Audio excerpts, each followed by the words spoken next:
She is a heartbeat away and that she is fair game. I think Judy Dutcher, let me respond to that. Judy Dutcher served with high regard for 2 terms as a state auditor. I have never seen anybody question her capability. Governor Carlson was on TV last night talking about her competence and her integrity and how she makes a great public official. And for Governor Valenti to hold a press conference and say, well, I question her capability, I think a little bit off guard. He says, well, how could she not remember? Let me say something. The governor took $60,000 from a telecom CEO, and then the telecom CEO admits he was the one who recruited the Commerce Commissioner who regulates it. And when confronted by the media, they said, what did you do to get the $60,000?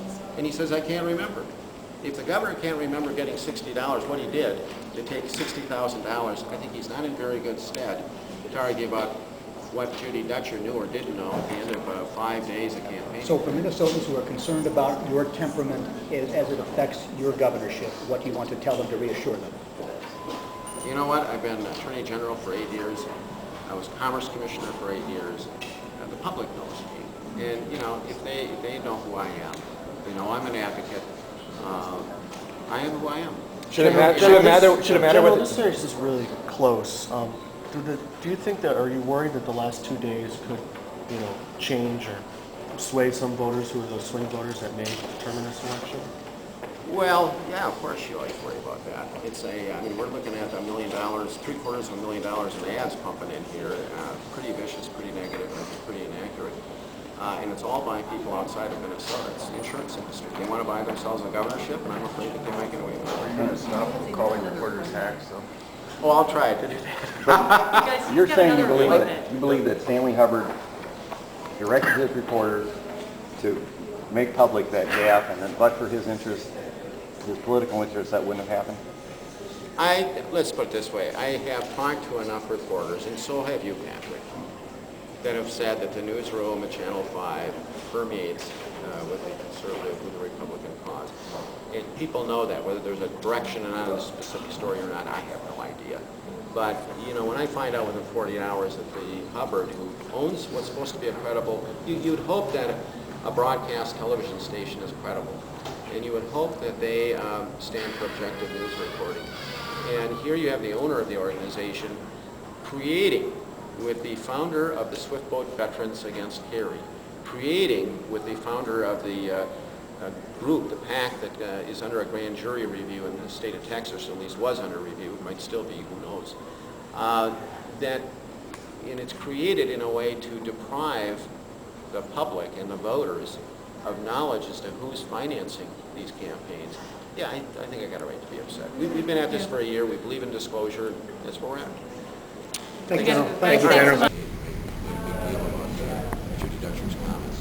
That's the tie-in. Do you have any evidence of that tie-in? Just because the owner has contributed that he influences the newsroom, do you have any evidence of that? I have talked to many people who have worked at KSTP, and believe me, I'm not going to get into who they are, but I don't think there's any secrets, and you know full well, you're members of the media, what the comments are with regard to the newsroom at KSTP. Mr. Hatch, do you owe these people an apology, these reporters that you labeled as hacks and whores? I've never labeled somebody as the latter term. And particularly, if you think about it, I haven't. But the reporter has a copy of it, he has a tape, have him play it. I'm just wondering how the reporter would get Republican whore out of Republican hack. Those seem to be very different things. I think they could play the tape and we know. In any case, you said it was inappropriate on the radio. Do you owe him an apology? No, I don't think I owe him an apology. He was out of line. I offered to get Judy Dutcher. I said, you're acting like a Republican hack. I think that's what he was. He takes offense to it. Are you concerned in the case of his institution that Fargo, or North Dakota Publisher, apparently has asked that all the editorials for his entire chain, 6 or so newspapers in Minnesota, endorse Valenti? No, that's The reporter was Don Davis, right? Or was it the other? It was a fellow named Scott. Scott Wente. Okay. And he has a tape. I know he's got a tape. You can play it and it'll clarify. And if the tape says whore, then what should we think? Let's see what it takes. Well, I would be pretty surprised. But my recollection, I says, you're acting like a Republican hack. And I said, I'll get Judy Dutcher to call you. In fact, didn't you also talk to her? Yeah. Getting Judy, he was really... And Judy did. And Judy talked to him, I think, I mean, I was on the bus. I think she talked to him for about 20 minutes. Julie Rosen and other Republican women, Laura Broad, are going to have a news conference at 2:30 asking why you were saying that, why Governor Plenty should pick a fight with Mike Hatch and not pick on a woman. Well, They're you concerned about know, that. I do believe if he wants to pick on somebody, have a fight with me over ethanol. I've formed ethanol cooperatives in private practice. I was very much involved in making sure a couple of these ethanol, at least one ethanol plant in particular, survived. And I know ethanol issues. If he wants to have a debate